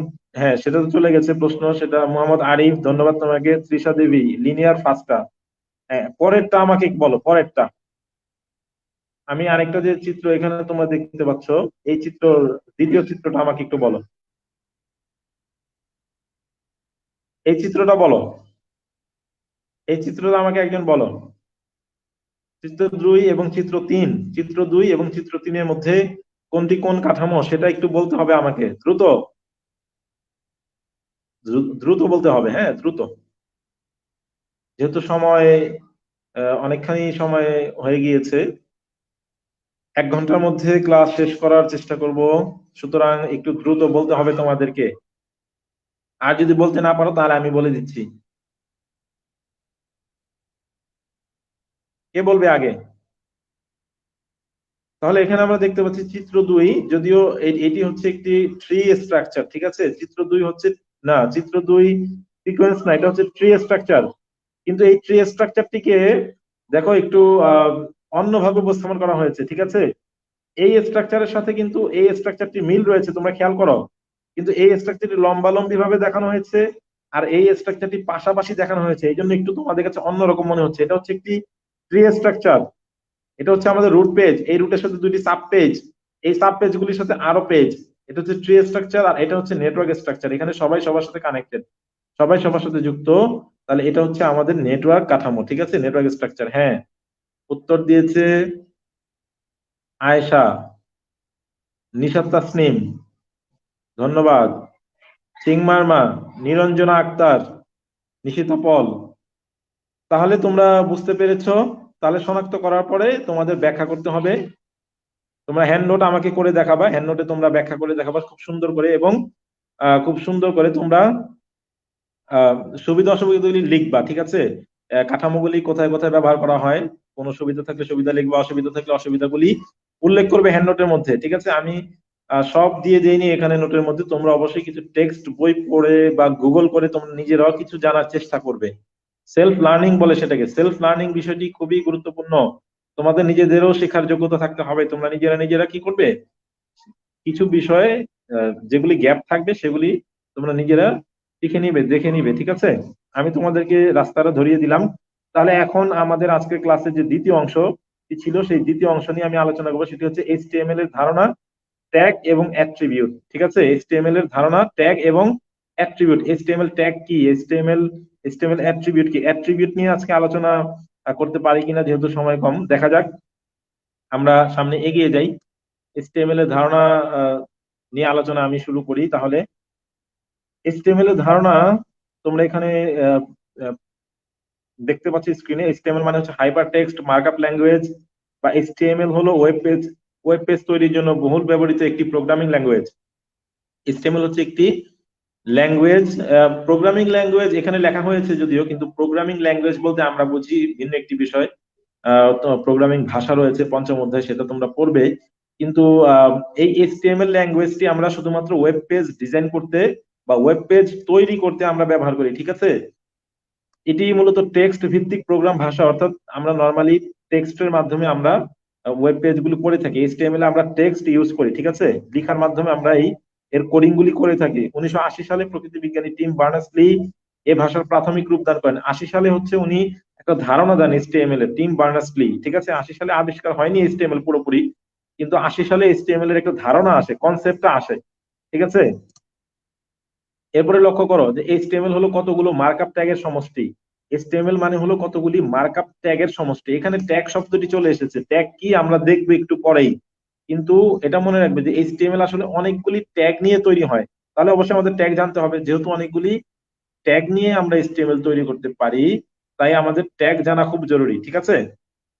অনেকগুলি মার্কআপ ট্যাগের সমষ্টি যা ওয়েব পেজে বিভিন্ন এলিমেন্ট কিভাবে প্রদর্শন করবে তা নির্দেশ করে। অর্থাৎ আমাদের যে ওয়েবসাইটের বা ওয়েব পেজগুলি যে কন্টেন্ট থাকে, তাই না, একটি ওয়েবসাইটে কি থাকে, ফেসবুকে ঢুকলেই তোমরা বিভিন্ন পোস্ট দেখতে পাও, লেখা দেখতে পাও, ভিডিও দেখতে পাও, অডিও শুনতে পাও, ইমেজ দেখতে পাও, বিভিন্ন ধরনের ইমেজ বা বিভিন্ন ওয়েবসাইট গুলিতে, তাই না, ই কমার্স ওয়েবসাইট গুলিতে তোমরা ঢুকলে দেখতে পাও বিভিন্ন প্রোডাক্টের ইমেজ দেখতে পাও, আবার প্রমোশনাল কোনো ভিডিও দেওয়া থাকে, লেখাগুলি বিভিন্ন রকম থাকে, স্টাইল করা থাকে কিছু কিছু লেখা, ঠিক আছে।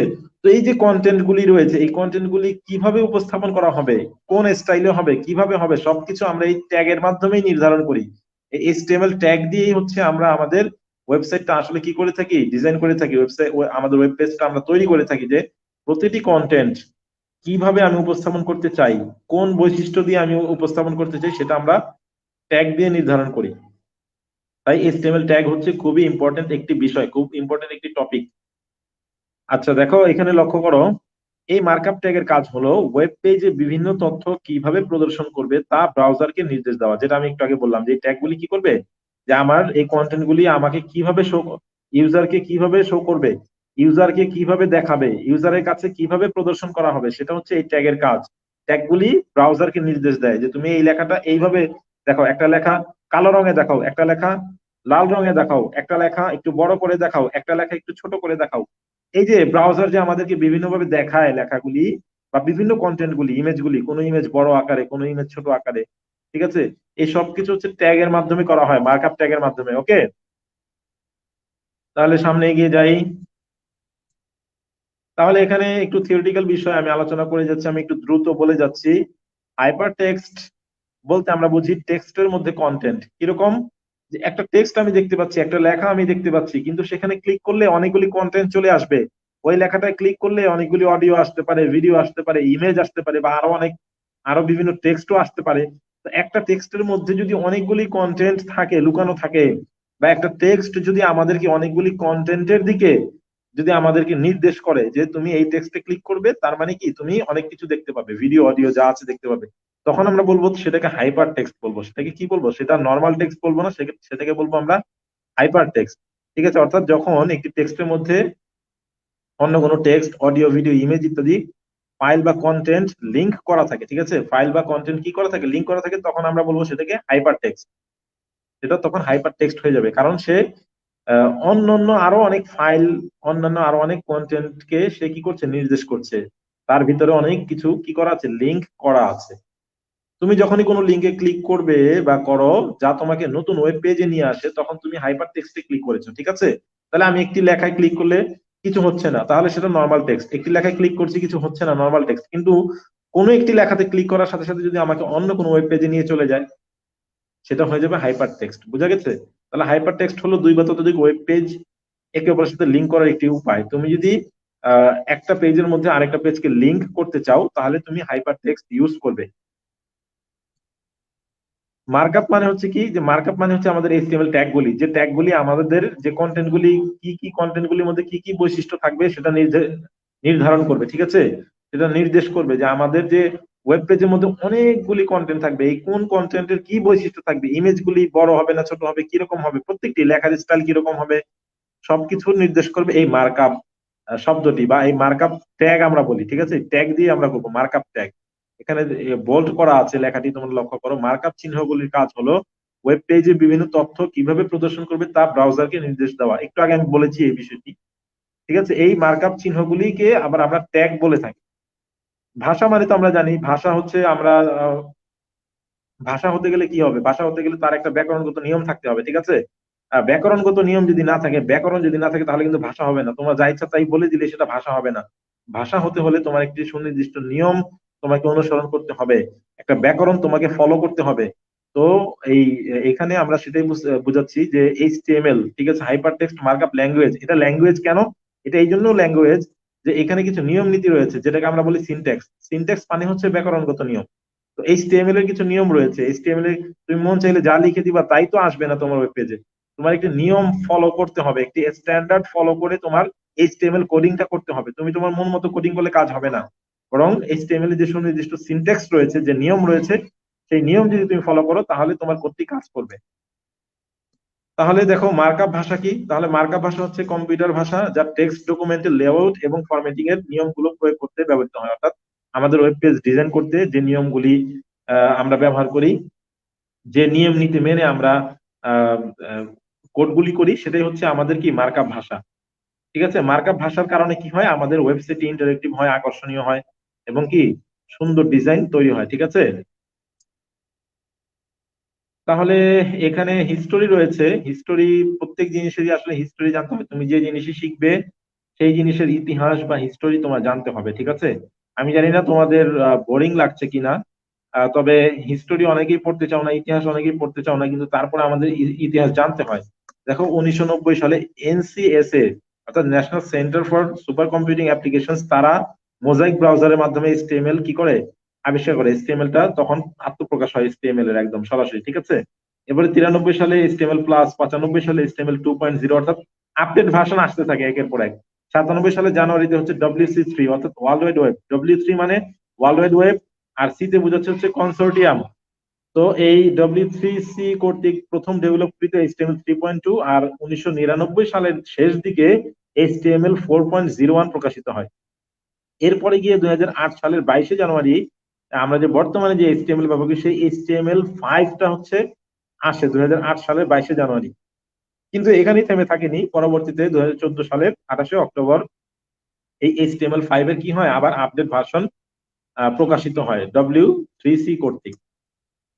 তো আমরা যে এইচটিএমএল কোড করি, এইচটিএমএল কোড করার জন্য আমাদের কিছু প্রোগ্রামের প্রয়োজন হয়, কিছু সফটওয়্যার প্রয়োজন হয়, আলাদা কিছু সফটওয়্যার আমরা ব্যবহার করে থাকি আমরা এইচটিএমএল কোডিং এর জন্য। হ্যাঁ, তো সেই সফটওয়্যার গুলি কয়েকটা নাম আমি দিয়ে দিয়েছি। নোটপ্যাড আমরা ইউজ করি, সাবলাইম টেক্সট ইউজ করি, নোটপ্যাড প্লাস প্লাস আমরা কি করে থাকি, ব্যবহার করে থাকি। এই notepad, Sublime text, notepad plus plus ব্যবহারের মাধ্যমে আমরা খুব সহজেই এইচটিএমএল ফাইল তৈরি করতে পারি বা ওয়েব পেজ আমরা তৈরি করতে পারি। ঠিক আছে? তো ওয়েব পেজ তৈরি করলে আমি বলেছিলাম প্রত্যেকটি ফাইলেরই এক্সটেনশন থাকে। প্রত্যেকটি ফাইলে কি থাকে, এক্সটেনশন থাকে। অর্থাৎ প্রত্যেকটি ফাইলের যে নাম রয়েছে না, সেই নামের পরে কি ডটের পরে একটি অংশ থাকে। ওই ডটের পরের অংশ দিয়ে আমরা বুঝতে পারি যে সেটা কোন টাইপের ফাইল। .mp3 থাকলে আমরা বুঝি অডিও ফাইল, .3gb থাকলে আমরা বুঝি ভিডিও ফাইল। ঠিক তেমনি ভাবে আমাদের ওয়েব পেজও একটা ফাইল, ওয়েব পেজও কি একটা ফাইল। তো এই ফাইলের এক্সটেনশন কি হবে, এই ফাইলের এক্সটেনশন হবে .html। ঠিক আছে? তুমি যদি নোটপ্যাডের মধ্যে কোনো কোড লিখে, এইচটিএমএল কোড লিখে সেটাকে সেভ করো, নরমালি সেভ করো, তাহলে কিন্তু সেটা ওয়েব পেজ হবে না। তোমার সেভ করতে হবে .html এক্সটেনশন দিয়ে, তোমার সেভ করতে হবে ফাইলটি, তাহলে তুমি সেটা ওয়েব পেজ হিসেবে তুমি দেখতে পাবে। ঠিক আছে? আর এখানে কিছু মার্কআপ ভাষা আমি এখানে দিয়ে দিয়েছি। এসজিএমএল, স্ট্যান্ডার্ড জেনারেলাইজড মার্কআপ ল্যাঙ্গুয়েজ, এটা পুরনো, ঠিক আছে, 80-র দশকে এটা ব্যবহার করা হতো, 1980-র দিকে। এরপরে তো এক্সএমএল ও করা হয়, এসজিএমএল একটু জটিল প্রকৃতির, সেটাকে সহজ করে এক্সএমএল করা হয়, এখন আমরা এইচটিএমএল টাই ব্যবহার করি। তোমরা জেনে রাখবে, শুধু এটা শুধু জানার জন্য, আর কিছু না। তাহলে এইচটিএমএল এর সুবিধাগুলি তোমরা এখানে একটু দেখো, যে এইচটিএমএল এর সুবিধা কি, যে কোনো ওয়েব পেজের টেমপ্লেট তৈরি করা যায়, অর্থাৎ আমরা যে কোনো একটা স্ট্রাকচার তৈরি করতে পারবো এইচটিএমএল এর মাধ্যমে, যে কোনো একটা ওয়েব পেজ আমরা তৈরি করতে পারবো। ইউজার ফ্রেন্ডলি, ওপেন টেকনোলজি, যে কেউ এটা ইউজ করতে পারে খুব সহজেই। এইচটিএমএল দ্বারা তৈরি ওয়েব পেজ সকল ব্রাউজার সাপোর্ট করে, খুবই ইজি এটা বোঝার, সিনট্যাক্স সহজ, তাই এইচটিএমএল শেখা সহজ। হ্যাঁ, এইচটিএমএল এর যে নিয়ম কানুন গুলি, ব্যাকরণ খুবই ইজি, এই জন্য এইচটিএমএল শেখা খুবই সহজ। তোমরা দেখতে পাবে, আমি তোমাদেরকে শেখাবো। যে কোনো টেক্সট এডিটরে কোড লেখা যায়, তুমি যে কোনো একটা টেক্সট এডিটরেই তুমি এইচটিএমএল কোড করতে পারবে, যে কোনো টেক্সট এডিটর। টেক্সট এডিটর মানে হচ্ছে এটা একটা সফটওয়্যার, ঠিক আছে। টেক্সট এডিটর কাকে বলে? টেক্সট এডিটর হচ্ছে এমন একটি প্রোগ্রাম বা সফটওয়্যার, এমন একটি টুল, যার মাধ্যমে আমরা কি করি, আমরা এইচটিএমএল কোড লিখতে পারি এবং ওয়েব পেজ যার মাধ্যমে আমরা তৈরি করতে পারি, তাকেই বলে কি, এইচটিএমএল এডিটর বা টেক্সট এডিটর, ঠিক আছে। এইচটিএমএল এডিটর বা টেক্সট এডিটর হচ্ছে একটি প্রোগ্রাম বা সফটওয়্যার, যার মাধ্যমে আমরা এইচটিএমএল কোড লিখি এবং ওয়েব পেজ তৈরি করি। ওয়েব পেজের সাইজ কম হওয়াতে হোস্টিং স্পেস কম লাগে। তুমি অনলি এইচটিএমএল যদি ওয়েবসাইট তৈরি করো, তাহলে তোমার ওয়েবসাইটের সাইজটা কি অনেক কম হবে। শুধুমাত্র এইচটিএমএল দিয়ে যদি তোমার ওয়েবসাইটটা তৈরি করো, তাহলে তোমার ওয়েবসাইটের সাইজ খুবই কম হবে, ঠিক আছে, এবং খরচও কম হবে। যেহেতু সাইজ কম হবে, হোস্টিং এর স্পেস কম লাগবে, তাই তোমার খরচও কম হবে। এইচটিএমএল কেস সেনসিটিভ নয়, এটি গুরুত্বপূর্ণ। কেস সেনসিটিভ বলতে কি বোঝা যায় বলো? কেস সেনসিটিভ হচ্ছে যেখানে ছোট হাতের অক্ষরের সাথে বড় হাতের অক্ষরের কোনো পার্থক্য নেই। ছোট হাতের অক্ষরের সাথে বড় হাতের অক্ষরের যদি পার্থক্য থাকে, তাকে আমরা বলবো কেস সেনসিটিভ। আর কেস সেনসিটিভ না, তার মানে হচ্ছে তুমি বড় হাতের লেখো আর ছোট হাতের লেখো, কোনো সমস্যা নেই, একই। বড় হাতের অক্ষর দিয়ে লিখলে যা হবে, ছোট হাতের অক্ষর দিয়ে লিখলে তাই হবে। এর মানে হলো এটা কেস সেনসিটিভ নয়। এরপরে দেখো, এইচটিএমএল এর প্ল্যাটফর্ম হচ্ছে ইন্ডিপেন্ডেন্ট, অর্থাৎ তুমি যে কোনো অপারেটিং সিস্টেমে কি করতে পারবে, এইচটিএমএল পেজ রান করতে পারবে, ঠিক আছে।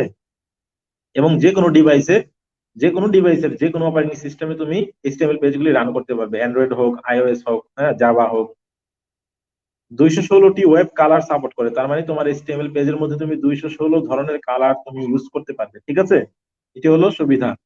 অসুবিধাগুলি আমি দেখবো, তোমাদের প্রশ্নে আমি উত্তর দিব, অনেকেই প্রশ্ন করেছে এখানে, আছে আমি একটু উত্তর দেই। যে স্যার, মোজাইক ব্রাউজার কি? আচ্ছা, মোজাইক তো আমরা বিভিন্ন ব্রাউজার ইউজ করি না, ব্রাউজার সম্পর্কে তো আমরা আলোচনা করেছি, ওয়েব ব্রাউজার কাকে বলে, তাই না? ওয়েব ব্রাউজার দিয়ে আমরা কি করি, বিভিন্ন ওয়েবসাইট বা ওয়েব পেজ গুলি আমরা ভিজিট করি। তো মোজাইক ব্রাউজার হচ্ছে এরকম একটা ব্রাউজার ছিল, সেটা অনেক পুরনো, এখন আর এটা ইউজ হয় না। এনসিএসএ যে কোম্পানিটি, এই এনসিএসএ যে প্রতিষ্ঠানটি রয়েছে, সেই প্রতিষ্ঠানটি মোজাইক ব্রাউজারের মাধ্যমে প্রথমে এইচটিএমএল পেজটি রান করে দেখায় আর কি, এই আর কিছু না। এটা এখন ইউজ হয় না, মোজাইক একটা ব্রাউজারের নাম, ঠিক আছে। এটা একটা ব্রাউজার, এখন আছে না অপেরা মিনি আমরা ইউজ করি, গুগল ক্রোম ইউজ করি, মজিলা ফায়ারফক্স ইউজ করি, মাইক্রোসফট এজ ইউজ করি, এরকম মোজাইকও হচ্ছে এরকম একটা ব্রাউজার ছিল আর কি এক সময়। এ পর্যন্ত বোঝা গেছে? স্যার, ইমেল তো case sensitive. Email case sensitive কিভাবে বলি, দেখো, ইমেলে তো তোমার বড় হাতের অক্ষর সাপোর্টই করবে না। ইমেলে তুমি যাই দাও, তোমার ছোট হাতের অক্ষর দিয়ে ইমেল অ্যাড্রেস তৈরি করতে হয়। তুমি যে ইউজার নেমটি দিবে ইমেলে, সেটা তো তোমার বড় হাতের অক্ষর নিবেই না, ছোট হাতের, ঠিক আছে। বড় হাতের অক্ষর তো নিবেই না। ইমেলে কি বড় হাতের অক্ষর নেয়? বা বড় হাতের অক্ষর দিয়ে লিখলেও সেটা ছোট হাতের হয়ে যায় সম্ভবত। তাহলে তো এই আর কি, সি প্রোগ্রাম যেটা না, সি প্রোগ্রাম হচ্ছে কেস সেনসিটিভ। সি প্রোগ্রামে আমরা ছোট হাতের জায়গায় বড় হাতের লিখলে প্রোগ্রাম ভুল হবে, বা বড় হাতের অক্ষরের জায়গায় ছোট হাতের অক্ষর লিখলে প্রোগ্রাম ভুল দেখায়। কিন্তু এইচটিএমএল এটা হয় না, এইচটিএমএল তুমি বড় হাতের ছোট হাতে যাই লেখো, সেম জিনিস, ঠিক আছে। এ পর্যন্ত বুঝতে পেরেছো? এ পর্যন্ত বুঝতে পেরেছো? তাহলে এইচটিএমএল এর অসুবিধাগুলি তোমরা একটু দেখো। এখানে অ্যাংরি রিঅ্যাকশন কে দিয়েছে?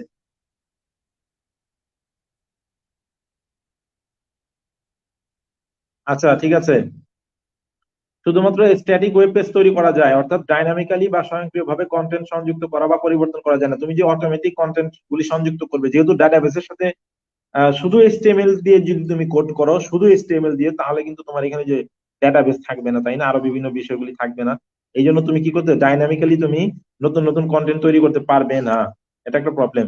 আচ্ছা, নতুন কন্টেন্ট যদি তুমি সংযুক্ত করতে চাও, তাহলে কি করতে হবে, তোমার কোডটি সম্পূর্ণ তৈরি করতে হবে, কোডটি নতুন করে আবার লিখতে হবে, নতুন করে লিখে আবার সার্ভারের মধ্যে আপলোড করতে হবে, ঠিক আছে। ওই যে স্ট্যাটিক ওয়েবসাইট বলেছিলাম না, এর আগের ক্লাসে আমি স্ট্যাটিক ওয়েবসাইট নিয়ে আলোচনা করেছিলাম, তো এইচটিএমএল দিয়ে আমরা শুধুমাত্র স্ট্যাটিক ওয়েবসাইট তৈরি করতে পারবো, ডাইনামিক ওয়েবসাইট তৈরি করতে পারবো না। ডাইনামিক ওয়েবসাইট তৈরি করার জন্য আমাদের আরো কিছু ল্যাঙ্গুয়েজের প্রয়োজন হবে, ঠিক আছে? আর সাধারণত ছোট একটি ওয়েব পেজ তৈরি করতে গেলে অনেক কোড লিখতে হয়। হ্যাঁ, এটা সত্য। একটা সিম্পল একটা ওয়েব পেজ যদি আমরা তৈরি করতে চাই তাহলে আমাদের অনেক লাইন লিখতে হয়, অনেক কোড লিখতে হয়, ঠিক আছে? কোডটা অনেক বড় হয়ে যায়। এই হলো এইচটিএমএল এর অসুবিধা। হ্যাঁ, ইমেলের সবকিছু তো তোমার স্মল লেটারেই লিখতে হবে, ওখানে তো ক্যাপিটাল লেটারের সুযোগই নেই। তাহলে এখানে কেস সেন্সিটিভ আর কেস সেন্সিটিভ নয় এটা বলার সুযোগ নেই আসলে। যদি দুইটাই অ্যালাউ হতো তখন বলতে পারতাম। এ পর্যন্ত হচ্ছে আজকে আমার আলোচনা।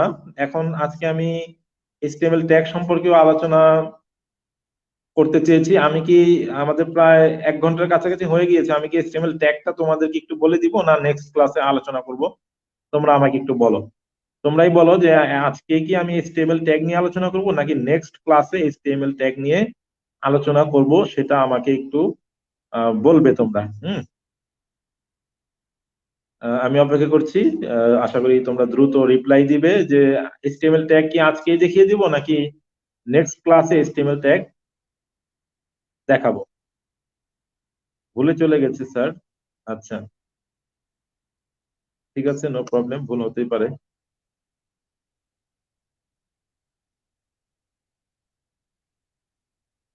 তাহলে এইচটিএমএল ট্যাগ নিয়ে কি আজকে আলোচনা করব নাকি নেক্সট ক্লাসে? আচ্ছা, এইচটিএমএল ট্যাগটা একটু বুঝতে হবে, হ্যাঁ, একটু সময় লাগবে। আজকেই আচ্ছা। আজকেই নিশাত তাসনিম, আজকেই স্যার। পড়ান স্যার। আচ্ছা, সবাই বলছো, তাহলে এখন আমি আলোচনা আলোচনা করছি, ওকে। আজান দিবে, আজানের সময় আছে আরো 15 minute. Next class, next class, next class. আচ্ছা, তো ভোট নেওয়া দরকার, পক্ষে বিপক্ষে।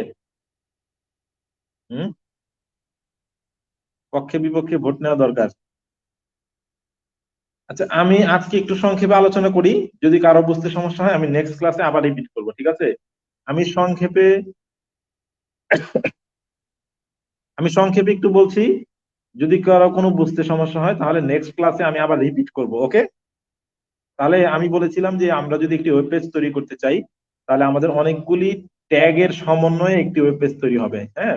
অনেকগুলি ট্যাগ নিয়ে একটি ওয়েব পেজ তৈরি হবে। যেমন একটি ওয়েব পেজে অনেকগুলি কন্টেন্ট থাকে, একটি ওয়েব পেজের মধ্যে কি কি কি থাকে? একটি ওয়েব পেজের মধ্যে আমাদের একটি ওয়েব পেজের মধ্যে কি থাকে, অনেকগুলি অডিও, ভিডিও, টেক্সট, বিভিন্ন বিষয় থাকতে পারে। তো প্রত্যেকটি বিষয়ের জন্য আমাদের আলাদা আলাদা করে এক একটি ট্যাগ হবে।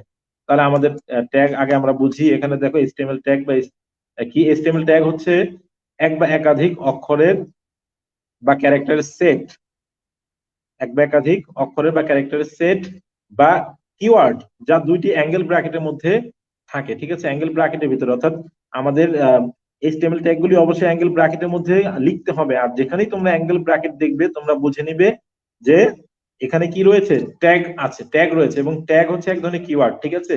প্রতিটি ট্যাগেরই ভিন্ন ভিন্ন, মানে প্রতিটি ট্যাগকে আমরা এক একটি কিওয়ার্ড বলবো। দেখো, একটি ওয়েব পেজের সামগ্রী বা কন্টেন্টের ধরন ও বৈশিষ্ট্য নির্দেশ করে। অর্থাৎ আমার যে কন্টেন্টটা আমি ওখানে দিব, আমার ওয়েব পেজের মধ্যে আমি হয়তো কিছু লেখা লিখবো, একটা কবিতা এই ধরো আমি দিলাম আমার ওয়েবসাইটের মধ্যে।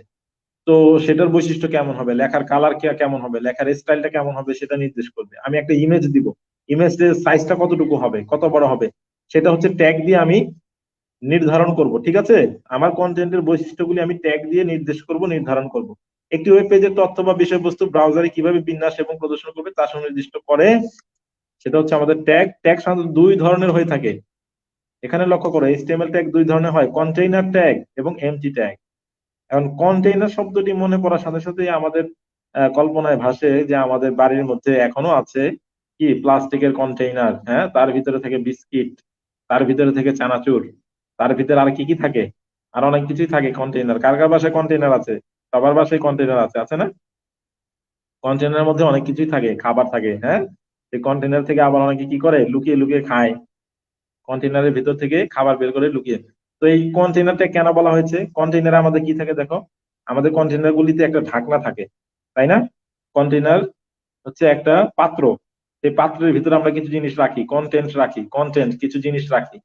সেই জিনিসগুলি রাখার পর আবার সেটাকে ঢেকে দেই, সে কি করি, সেটাকে আমরা ঢাকনা দিয়ে ঢেকে দিই, এই জন্য সেটাকে বলা হয় কন্টেইনার। আর এমটি ট্যাগ, তার মানে এই কন্টেইনার ট্যাগের মধ্যে কি থাকবে, ঢাকনাও থাকবে। কন্টেইনার ট্যাগের দুইটি অংশ থাকবে, একটি ওপেনিং অংশ, একটি ক্লোজিং অংশ। আমি বলবো, তোমাদেরকে দেখাবো। দেখো কন্টেইনার ট্যাগটা কি। কন্টেইনার ট্যাগ বাংলা হচ্ছে ধারক ট্যাগ। এই ধরনের ট্যাগে ওপেনিং এবং ক্লোজিং দুইটি অংশ থাকে এবং মাঝখানে থাকে কন্টেন্ট। ওই যে মাঝখানে চানাচুর থাকবে, বিস্কিট থাকবে, মাঝখানে বিভিন্ন জিনিস থাকবে, ঠিক আছে। আর দুই পাশে কি থাকবে, দুই পাশে হচ্ছে ট্যাগ, ট্যাগ দুইটা থাকবে।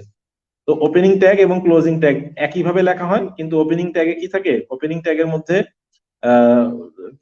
অ্যাঙ্গেল ব্র্যাকেটের ভিতরে শুধু সেই ট্যাগের নামটা থাকে। আর ক্লোজিং ট্যাগের অংশে দেখো সেম জিনিসই, কিন্তু একটা অতিরিক্ত একটা স্ল্যাশ থাকে, অতিরিক্ত একটা কি থাকে, স্ল্যাশ থাকে।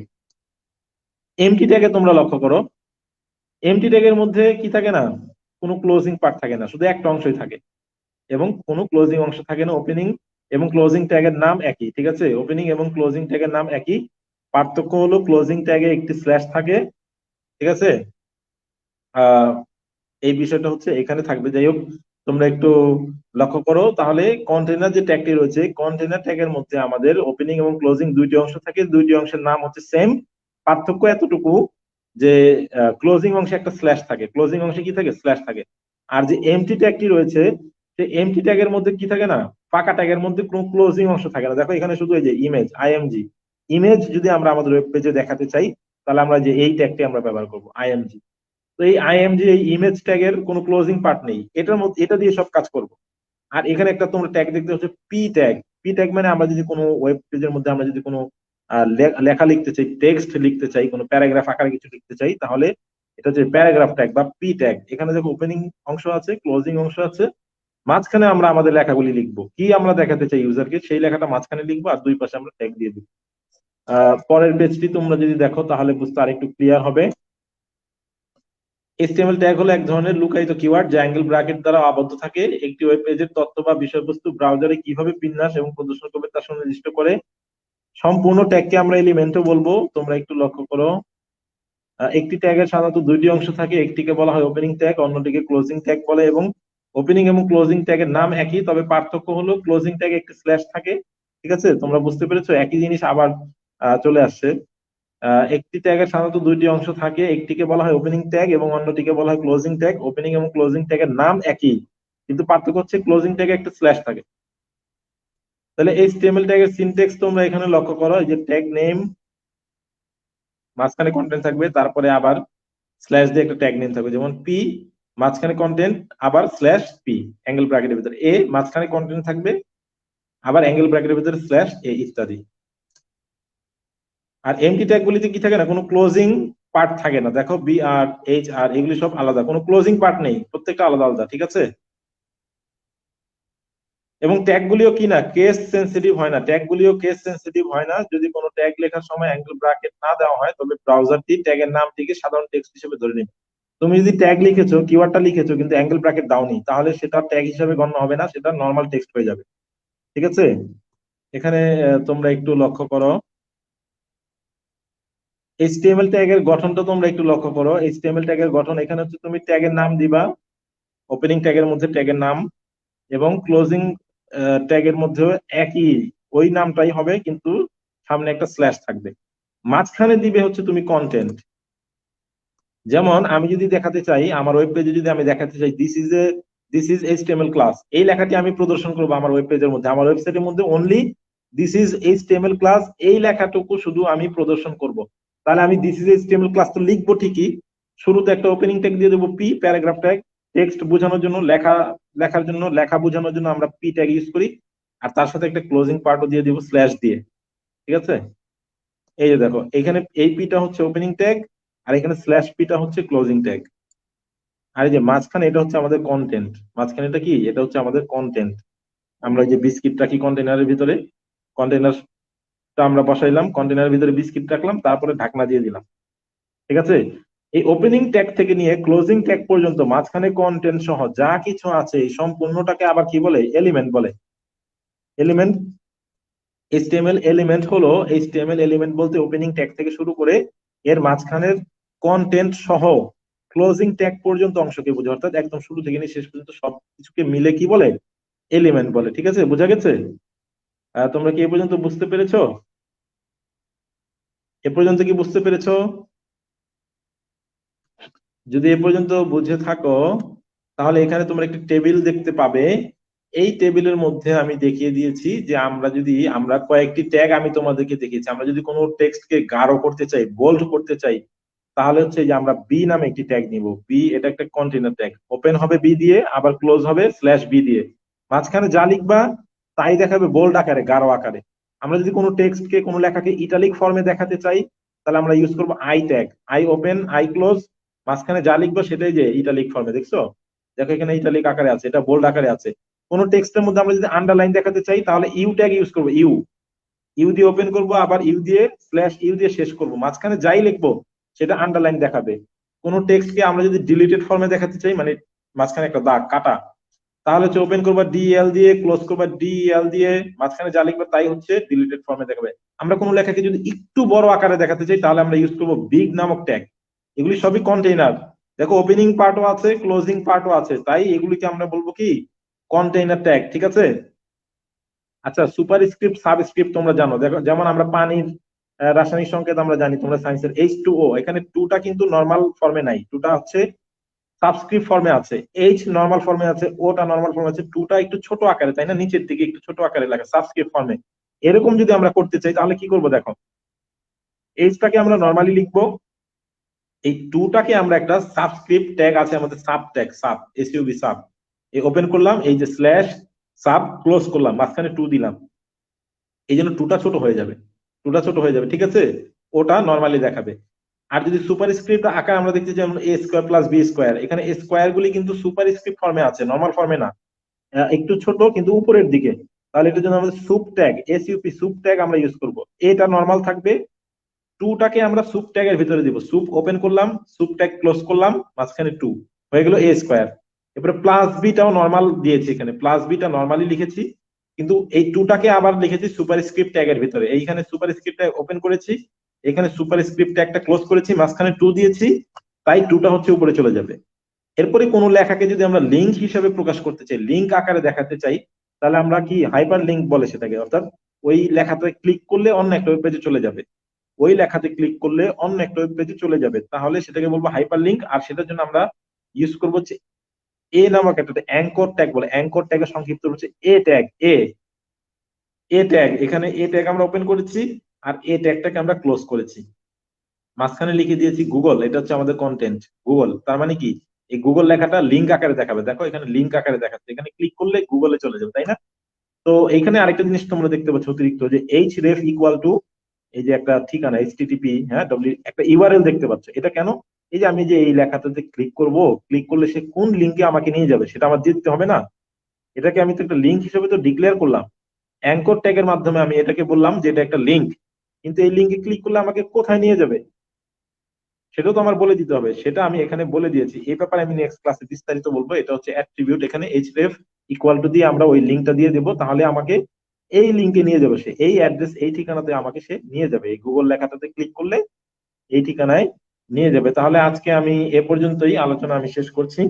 নেক্সট ক্লাসে আমরা এইচটিএমএল ট্যাগ সম্পর্কে আরো বিস্তারিত জানবো, এবং আমরা সিম্পল একটা ওয়েব পেজ আমরা নেক্সট ক্লাসে তৈরি করব। নেক্সট ক্লাসে ইনশাল্লাহ আমাদের প্র্যাকটিক্যাল শুরু হবে, অন স্ক্রিনে আমি তোমাদেরকে দেখাবো। অন স্ক্রিনে আমি তোমাদেরকে ওয়েব পেজ তৈরি করে দেখাবো, এবং সেগুলি আমি রান করে দেখাবো। এগুলো আমি ব্রাউজারের মাধ্যমে রান করে আমি ওয়েব পেজগুলি তোমাদেরকে দেখাবো যে কিরকম আসে। ঠিক আছে? তাই তোমরা কেউ ক্লাসগুলি মিস দিবে না। একজন প্রশ্ন করেছে এইচরেফ কি, এইচরেফ কি, সেটা আমি বলবো নেক্সট ক্লাসে, এই বিষয়ে আমি বিস্তারিত আলোচনা করব। আজকে এ পর্যন্ত থাক। এইচটিএমএল ট্যাগ টুকু তোমরা শুধু বুঝে নাও যে ট্যাগ হচ্ছে অ্যাঙ্গেল ব্র্যাকেটের ভিতরে থাকে, এবং ট্যাগ দুই ধরনের হয়, কন্টেনার ট্যাগ এবং কি এমটি ট্যাগ। ঠিক আছে? কন্টেনার ট্যাগের ওপেনিং ক্লোজিং দুইটি পার্ট থাকে, এমটি ট্যাগের শুধুমাত্র একটি পার্ট থাকে। ঠিক আছে? ঠিক আছে। তাহলে আজকে কারো কোনো প্রশ্ন আছে? প্রশ্ন থাকলে আমি 2 মিনিট সময় দিব, 2 মিনিট। 2 মিনিটের মধ্যে কার কি প্রশ্ন আছে প্রশ্ন করতে পারো। নেক্সট ক্লাসে আমরা একটি ওয়েব পেজ তৈরি করে দেখবো, একটি সিম্পল ওয়েব পেজ, খুবই সহজ সাধারণ একটি ওয়েব পেজ আমরা তৈরি করে দেখবো, এবং এইচটিএমএল ট্যাগ সম্পর্কে আমরা আরো বিস্তারিত জানবো। ঠিক আছে?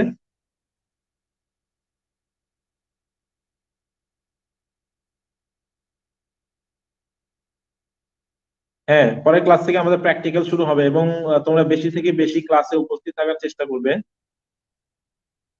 তাহলে আজকে তোমরা কি ক্লাসটি বুঝতে পেরেছো? আমাকে একটু বলো যে তোমরা বুঝতে পেরেছো কিনা।